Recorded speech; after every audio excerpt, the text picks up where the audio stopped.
오늘의 말씀 창세기 37장 25절에서 36절 말씀입니다. 그들이 앉아 음식을 먹다가 눈을 들어본즉 한 무리의 이스마엘 사람들이 길르앗에서 오는데 그 낙타들의 향품과 유향과 몰약을 싣고 애굽으로 내려가는지라. 유다가 자기 형제에게 이르되 우리가 우리 동생을 죽이고 그의 피를 덮어둔들 무엇이 유익할까? 자, 그를 이스마엘 사람들에게 팔고 그에게 우리 손을 대지 말자. 그는 우리의 동생이요 우리의 혈육이니라. 하매 그의 형제들이 청종하였더라. 그때 미디안 사람 상인들이 지나가고 있는지라. 형들이 요셉을 구덩이에서 끌어올리고 은 20에 그를 이스마엘 사람들에게 팔매 그 상인들이 요셉을 데리고 애굽으로 갔더라. 르우벤이 돌아와 구덩이에 이르러 본즉 거기 요셉이 없는지라. 옷을 찢고 아우들에게로 되돌아와서 이르되 아이가 없도다. 나는 어디로 갈까? 그들이 요셉의 옷을 가져다가 순념소를 죽여 그 옷을 피에 적시고 그의 채색 옷을 보내어 그의 아버지에게로 가지고 가서 이르기를 우리가 이것을 발견하였으니 아버지 아들의 옷인가 보소서. 내 아들의 옷이라. 악한 짐승이 그를 잡아먹었도다. 요셉이 분명히 찢겼도다. 하고 자기 옷을 찢고 굵은 배로 허리를 묶고 오래도록 그의 아들을 위하여 애통하니 그의 모든 자녀가 위로하되 그가 그 위로를 받지 아니하여 이르되 내가 슬퍼하며 서울로 내려가 아들에게로 가리라 하고 그의 아버지가 그를 위하여 울었더라. 그 미디안 사람들은 그를 애굽에서 바로의 신하 친위대장 보디발에게 팔았더라. 멀리서 요셉이 다가오는 것을 보면서 요셉을 향한 분노와 증오로 이를 뿌득뿌득 갈던 그 형제들, 원래는 그 자리에서 바로 죽일 속셈이었습니다. 그러나 르우벤의 만류로 그 자리에서 죽이지는 않고 그냥 빈 구덩이에 던져 넣어서 굶어 죽거나 말라 죽게 할 속셈이었던 것이지요. 형 르우벤은 이제 몰래 요셉을 빼돌릴 계획이 있었지만 어찌되었던 그 현장의 분위기상 요셉은 죽어야만 했습니다. 그렇게 요셉의 채색 옷을 벗기고 구덩이에 던져놓고는 이제 언젠가는 죽겠지 하는 그런 심보로 이제 앉아가지고 자기들끼리 앉아서 음식을 먹는데 이때 마침 이스마엘 사람들이 낙타에 여러 물품들을 싣고 이제 애굽으로 내려가는 그런 모습을 보게 되지요. 그때 유다가 제안을 합니다. 26절에서 27절. 유다가 자기 형제에게 이르되 우리가 우리 동생을 죽이고 그의 피를 덮어둔들 무엇이 유익할까? 자, 그를 이스마엘 사람들에게 팔고 그에게 우리 손을 대지 말자. 그는 우리의 동생이요 우리의 혈육이니라 하며 그의 형제들이 청종하였더라. 동생을 죽이기 싫었다 하는 그런 마음이었다기보다는 뭐라도 그렇게 하면 얻어낼 거리가 있었기에 다른 형제들의 마음이 움직였는지 모르겠습니다. 그렇게 해서 요셉은 구덩이에서 죽는 신세에서 이제는 애굽으로 노예로 팔려가는 그런 신세가 됩니다. 뒤늦게 요셉이 없어졌다는 것을 알고는 장남 르우벤은 뒤늦은 후회를 하지요. 30절에 아우들에게 되돌아와서 이르되 아이가 없도다. 나는 어디로 갈까? 어쨌든 일은 저질러졌습니다. 이제 와서 되돌이킬 방법은 없습니다. 요셉의 형제들은 처음에 그 계획대로 진행합니다. 그들의 분노를 일으키게 만들었던 요셉의 채색 옷을 갈기갈기 찢어버리고 그리고 거기에 피를 적십니다.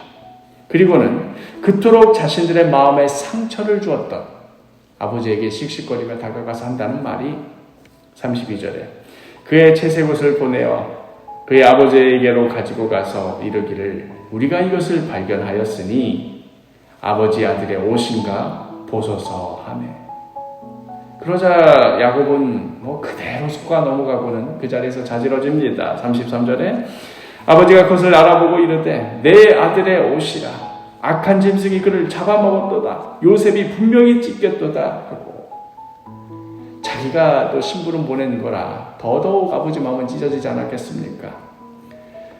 참으로 기가 막힌 장면 아닙니까? 야곱이 원래 어떠한 자였습니까? 아버지 이삭을 속이기 위해서 형의 옷을 갖추어다 입고는 손과 목에 염소 새끼 가죽까지 붙이고는 자기 형 에서인 양 그렇게 아버지를 속이지 않았습니까? 자기가 자신이 그렇게 아버지를 속였으니 너희들도 나중에 아버지를 속이는 자가 되거라 하고 가르치고 연습시켰을 리 만무하지 않습니까? 야곱으로서는 그때 그 일이 감추고 싶은 과거요, 자신의 수치스러운 일이요, 자식들이 몰랐으면 하는 그런 일 아니었겠습니까? 그런데 그 자식들이 어쩜 그렇게 쏙 빼다 박아 놓은 듯이 그대로 다른 형제의 옷을 들고 와서는 아버지를 속입니다. 또 아버지는 또 영락없이 속아 넘어가고 맙니다. 아버지 이삭을 속였을 때는 그래도 얼마 안 가서 들키기라도 하지 않았습니까? 그래서 어쨌든 이미 저질러진 상황에서 아버지 이삭의 축복 속에 멀리 하란 땅으로라도 떠나지 않았습니까? 근데 이번에는 더욱 가혹합니다.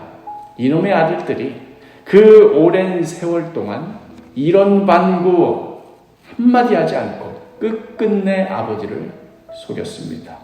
하나님의 개입하심이 아니었다면 정말로 끝까지 아버지를 속이고 그 가슴을 무덤에까지 후벼 파고 말았을 것입니다. 야곱은 진실을 알지 못한 채 그 사랑하는 아들 요셉을 영영 잃은 줄로만 알고 그 오랜 세월 눈물과 고통 속에서 보내야만 했습니다. 어떻습니까? 이게 우리의 한계요, 우리의 어찌할 수 없음입니다. 악한 짓을 하는 것은 가르쳐주지 않아도 오히려 숨기고 감추고 절대로 그렇게 해서는 안 된다 하고 말해주어도 어떻게 그렇게 잘들 찾아내는지 기가 막히게 찾아내서는 더 악한 짓으로 만들고 맙니다. 가만히 내버려 두면 스스로 멸망의 길로 내달려도 이러다가 우리 다 죽겠다 스스로 알고 있어도 멈출 줄 모르는 게 우리의 현실입니다. 그러나 이러한 우리네 현실 가운데 하나님께서 개입하십니다. 우리는 그것이 하나님의 개입하심인 줄 전혀 눈치채지를 못합니다. 나중에서야 알고 그게 그것이었나 화들짝 놀라며 하나님의 그 역사하심에 우리가 정말 할 말을 잃고 마는 것이지요. 오늘 정말 이게 뭔가 싶은 그 말씀 마지막 끝에 딱 붙은 36절 그 미디안 사람들은 그를 애굽에서 바로의 신하 친위대장 보디발에게 팔았더라. 지금 이 분위기상 그렇게 야곱도 슬픔 가운데 울부짖고 그 자식들도 뒤늦게 후회는 하지만 어떻게 되돌리킬 수가 없어서 끝끝내 입을 닫아버리고 있는 그런 상황으로 그냥 마무리되는 것처럼 보이는데 그 뒤에 아주 살짝 이 말씀 하나가 붙는 것이지요. 이게 뭔지도 모르겠고 그래서 어쨌다는 건가 싶은 그 36절 딸랑한 말씀.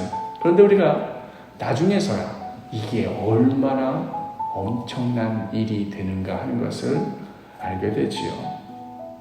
하나님께서는 오늘도 그렇게 우리의 삶을 붙들고 계십니다. 지금 우리 눈에 보이지가 않고 지금 우리가 그걸 설사 눈으로 보았다 하더라도 그렇게 요셉을 노예로 팔았는데 그게 보디발한테 팔려갔다는 게 뭐가 그렇게 대단한 일인가? 거기서 일하다 죽든지 어떻게 되겠지? 우리로서는 그게 보이지를 않습니다. 그러나 우리의 어떠함이 아니라 하나님의 어떠하심 때문에 하나님이 우리 인생 가운데 개입하고 계시고 있다는 그 사실 때문에 바로 그것이 우리 삶의 소망이 됩니다. 지금 우리 하루하루에 벌어지고 있는 인생 가운데 하나님의 개입하심이 분명히 있습니다. 우리는 빤히 보면서도 그게 뭔지를 모릅니다.